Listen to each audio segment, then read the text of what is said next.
Hello views, welcome to Telugu mirror. ఇన్నాళ్ళు మనం ఎక్కడికైనా ప్రయాణం చేయాలంటే రైల్వే స్టేషన్‌లోనో, కాంప్లెక్స్‌లోనో ఆటో కోసమో, వెహికల్ కోసం వెయిట్ చేసిన తర్వాత మనకి ఇంటి దగ్గర నుండి అదే విధంగా ప్రభుత్వం నుండి, పోలీస్ వారి నుండి హెచ్చరికలు ఉంటాయి. ఎందుకంటే ఆటో ఎక్కుతునేటప్పుడు గానీ, వేరే వెహికల్ ఎక్కుతునేటప్పుడు అపరిచిత వ్యక్తులు కాబట్టి వారి యొక్క డీటెయిల్స్ అన్నీ కూడా మీరు తెలుసుకోవాలి. కుటుంబ సభ్యులకి తెలపాలి. సో వాహనం ఎవరైతే నడుపుతున్నారో వారి నుండి ఎవరైతే ప్రయాణికులు ఉన్నారో వారికి రక్షణ కంపల్సరీ. ఎందుకంటే పూర్తి సమాచారం తెలుసుకోవాలి అని ఒక మెసేజ్. కానీ ఇప్పుడు రోజులు మారాయి. ఆటో ఎవరైతే నడుపుతున్నారో, వాహనాన్ని ఎవరైతే నడుపుతున్నారో వాళ్ళ యొక్క సమాచారం కాదు.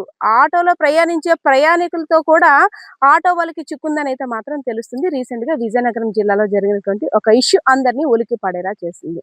విశాఖపట్నం జిల్లాకి చెందినటువంటి ఒక ఆటో డ్రైవర్ ఎప్పట్లాగానే తన సర్వీస్ చేసుకోవడం కోసం ఆటోని రైల్వే స్టేషన్ దగ్గర పెట్టాడు.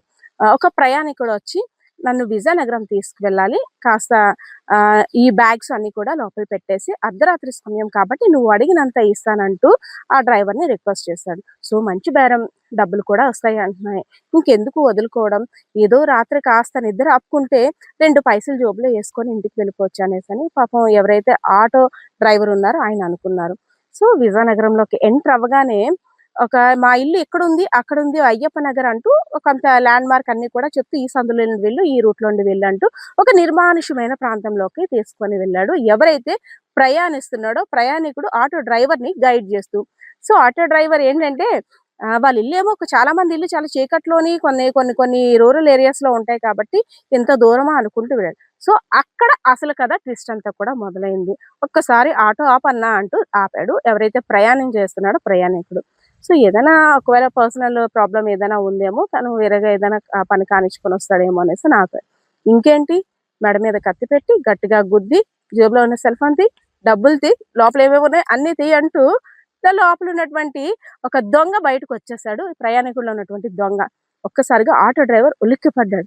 ఏంటి ఇదంతా నాకు షాక్‌లా ఉంది. నిజమా? మాయా? నేనేదో నిద్ర మత్తులో ఉన్నానా? అనేసని తను ఒక్కసారిగా ఉలిక్కిపడ్డాడు. సో, ఇంకేముంది, తను ఆ షాక్ నుండి తేరుకోకముందే ఆటో, తన దగ్గర ఉన్నటువంటి ఆటో డ్రైవర్ దగ్గర ఉన్నటువంటి డబ్బులు, ఆటో డ్రైవర్ ఉన్నటువంటి సెల్ ఫోను, ఆటో డ్రైవర్ దగ్గర ఉన్నటువంటి ఆధార్ కార్డ్ అన్నీ పట్టుకొని ఆటో పట్టుకొని ఉడాయించేసాడు ఆ దొంగ. సో, టూ టౌన్ ప్రెమిసెస్‌లో ఉన్నటువంటి ఆ ఏరియాకి సంబంధించి టూ టౌన్ స్టేషన్‌లో కంప్లెయింట్ ఇచ్చారు. ఎవరైతే ఆటోని పోగొట్టుకున్నటువంటి ఉన్న ఆటో డ్రైవర్. సో, పోలీసులు రంగంలోకి దిగిన తర్వాత సీసీటీవీ ఫుటేజ్ ఆధారంగా అసలు దొంగని పట్టుకున్నారు. ఇన్నాళ్ళంతా కూడా ఆటో వాళ్ళతో జాగ్రత్త అని కొంతమంది అనేవారు. ఇప్పుడు ఆటోలో ప్రయాణించే వాళ్ళతో కూడా జాగ్రత్త అనేసని ఆ హెచ్చరికల బోర్డులు కూడా పెట్టుకోవాలని ఈ సంఘటన చూసిన తర్వాత అర్థమవుతుంది. సో, ఇదే అంశానికి సంబంధించి పోలీసులు ఏం మాట్లాడుతున్నారో వారి మాటల్లోనే విందాం. టూ టౌన్ పోలీస్ స్టేషన్‌లో నిన్న అంటే 14వ తేదీ ఉదయం ఒక కంప్లెయింట్ వచ్చింది. దారా వెంకనాయుడు అని చెప్పి ఆయన పూర్ణ మార్కెట్ ఏరియాలో ఆటో నడుపుకొని జీవిస్తా ఉంటాడు. ఆయన పోలీస్ స్టేషన్‌కి వచ్చి నిన్న ఒక రిపోర్ట్ ఇచ్చాడు. ఏంటంటే అర్ధరాత్రి 12 గంటల సమయంలో ఒక తెలియని వ్యక్తి ఆటో బేరం ఆడినట్లు, విశాఖపట్నం నుండి విజయనగరం వరకు ఆటో బేరం ఆడి 1500 బేరం ఆడుకున్నాడు. బేరం ఆడితే తెలియని వ్యక్తి కదా, కొంచెం సంకోచించిన ఆయన ఆటో నడుపుకొని ఆయన తీసుకొని వచ్చాడు.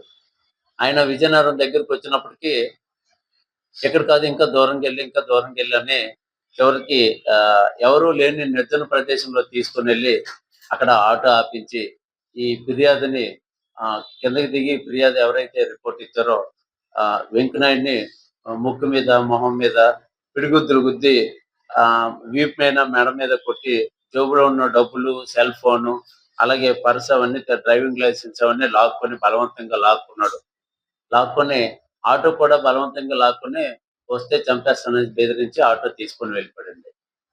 రిపోర్టు మన సిఐ శ్రీనివాసరావు గారు ఆ రిపోర్ట్ తీసుకొని ఎఫ్ఐఆర్ కట్టి దర్యాప్తు చేశారు. ముఖ్యంగా ఈ two town police station limits లో మన సిఐ గారు చేసిన కృషి చాలా అభినందనీయ. కారణం ఏంటంటే తన ఏరియాలో ఉన్న అన్ని ప్రాంతాలని ఈ సీసీ కెమెరాలతో ఆయన మొత్తం పర్యవేక్షణలో పెట్టి చాలా సీసీ కెమెరాలు ఏర్పాటు చేశారు. దాని ఫలితంగా ముద్దాయిని చాలా క్లోజ్ గా కనిపెట్టడం జరిగింది.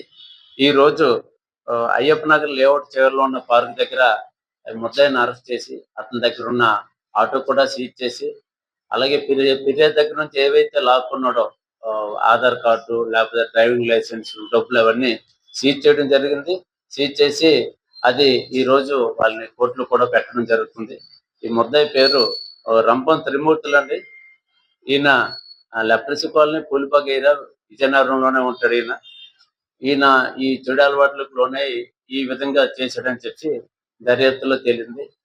ఈ చాలా క్లిష్టమైన కేసు ఇది. చాలా తీవ్రమైన కేసు కూడా ఇది. రాబరీ కేసు ఇది. దోపిడీ కిందకు వస్తుంది. అటువంటి కేసుని చాకచక్యంగా 24 అవర్స్ లోనే ఛేదించిన మన ఇన్స్పెక్టర్ శ్రీనివాసరావు, అలాగే ఎస్ఐ గారు, వాళ్ళ సిబ్బంది నిజంగా అభినందనీయులు. వీళ్ళకి తప్పనిసరిగా మంచి తగిన రివార్డులు ఇప్పించడం జరుగుతుందండి.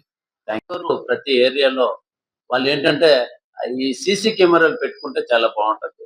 సీసీ కెమెరాలు పెట్టుకుంటున్నారు కానీ చాలా మంది ఏంటంటే వాళ్ళ ఇంటి లోపల వైపు, వాళ్ళ ఇంటి గుమ్మం వైపు, మెట్ల వైపు అలా పెట్టుకుంటున్నారు. అలా కాకుండా ఇంటికి దగ్గరలో రోడ్డు వైపు ఎవరైతే వస్తుంటారో అపరిచితులు, ఆ అపరిచితుల్ని కనిపెట్టడానికి వీలుగా సీసీ కెమెరాలు ఏర్పాటు చేసుకుంటే అది వాళ్ళకి ఉపయోగకరంగా ఉంటుంది. అదే విధంగా పోలీసులకు కూడా ఉపయోగకరంగా ఉంటుంది. ఎంత కేసులైనా ఈ విధంగా మనం కనిపెట్టడానికి చాలా యూస్ఫుల్ గా ఉంటుంది. కాబట్టి ప్రజలందరికీ నా మనవి ఏంటంటే అందరూ సీసీ కెమెరాలు ఏర్పాటు చేసుకుని అది పోలీసులు కూడా యూస్ఫుల్ గా ఉండేటట్టుగా దాన్ని ఆ యాంగిల్ తిప్పినట్లయితే చాలా ఉపయోగకరంగా ఉంటుంది. Thank you. ఫిర్యాదుని హాస్పిటల్ పంపించడం జరిగింది. బయటకు కనిపించని ఇంజురీస్ ఉన్నాయి కానీ అవి అది ఇంజురీస్ చిన్నవా పెద్దవని కాదు. ఒక వ్యక్తిని బలవంతంగా భయపెట్టి చంపుతానని పెట్టి కొట్టి తీసుకొని వెళ్ళిపోతే అది మామూలు హత్య కేసు కాదు. అది దోపిడీ అవుతుంది. తీవ్రమైన నేరం అది. ఈ హీనస్ క్రైమ్ అది గ్రేవ్ కేసు. పోలీసు దీంట్లో గ్రేవ్ కేసు. అది ఇన్స్పెక్టర్ గారే దర్యాప్తు చేస్తారు ఆ కేసు. అలాగే మన ఇన్స్పెక్టర్ శ్రీనివాసరావు గారు ఈ కేసును దర్యాప్తు చేసి కనిపెట్టడం జరిగింది.